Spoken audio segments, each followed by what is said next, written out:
The emotional disconnect so many men experience isn't random. It's something society has been shaping for a very long time. For generations, boys were taught that their full emotional range was dangerous or unacceptable. Not because feelings are actually harmful, but because anything labeled as feminine was treated as weak. And since men were expected to avoid anything associated with weakness, they were encouraged to distance themselves from the softer, more intuitive, more expressive parts of who they are. Over time, this became a kind of emotional self-cutting. Men were expected to silence their tenderness, hide their grief, swallow their fear, and ignore their sensitivity. This narrowing of their inner world didn't make them stronger. It made them easier to manage and control. A man who is out of touch with his emotions is less likely to question harmful expectations. He is less likely to understand himself or to claim his own inner authority. If he believes that half of his emotional spectrum is shameful, he learns to live as only a fragment of himself. He grows up disconnected without ever being told how that happened to him. What looks like emotional neglect is actually emotional conditioning. What looks like poor communication is really the result of being taught from childhood that feelings are something to hide.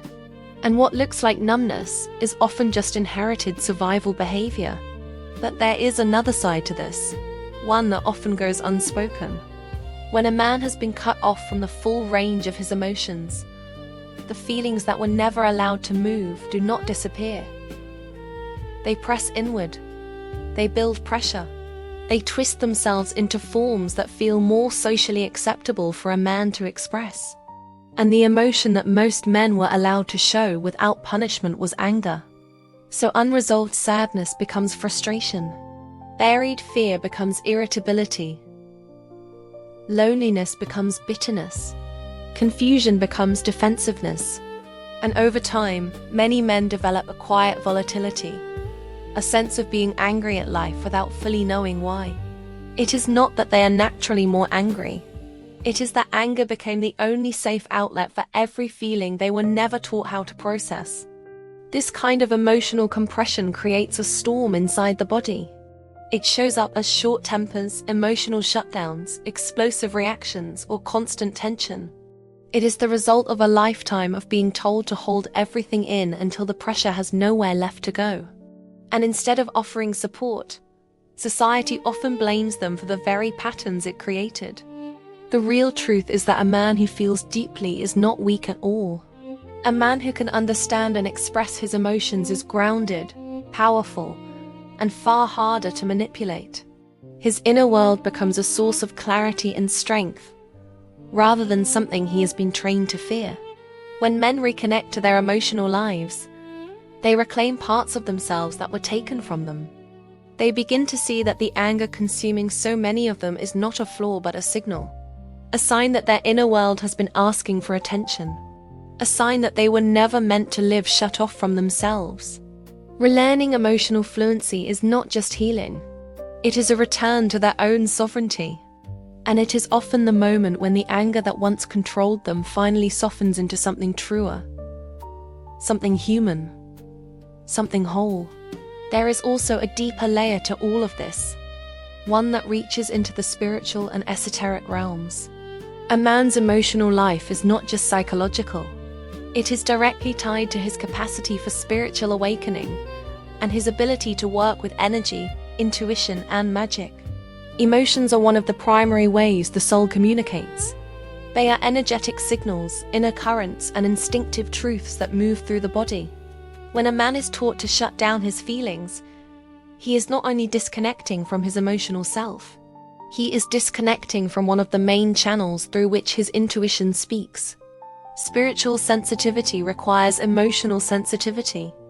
You cannot numb one without numbing the other. When men are encouraged to suppress sadness, fear, longing, wonder, or vulnerability, they unintentionally suppress the very frequencies that allow them to perceive subtle energies, connect to their higher self, and sense the unseen. Emotional numbness becomes spiritual numbness. Flatness inside becomes flatness in their inner vision. And anger, while powerful, is a blunt spiritual tool. It blocks the higher currents. It tightens the nervous system. It keeps the energy field chaotic and closed. Many men who feel spiritually disconnected aren't lacking spiritual potential. They are simply carrying layers of unprocessed emotion that act like noise in their internal signal. Magic, intuition, manifestation, energy work, and spiritual awakening all require the same thing: an open inner channel. A man who can feel deeply is a man who can direct energy. A man who can sit with his emotions is a man who can sit with his power. A man who knows his inner landscape gains access to realms beyond it. When men reclaim their emotional range, something profound happens. Their intuition sharpens. Their dreams become richer. Their energy becomes more fluid. They begin to sense synchronicities, guidance, and energetic shifts that were always there, but previously drowned out by emotional suppression. Emotions are not obstacles to spiritual growth. They are the gateway to it. A man who has permission to feel becomes capable of moving energy intentionally rather than unconsciously. He stops leaking power into repression and starts channeling it into awareness, creation, and presence. Even his anger, once integrated, transforms into a pure force of will and protection rather than volatility.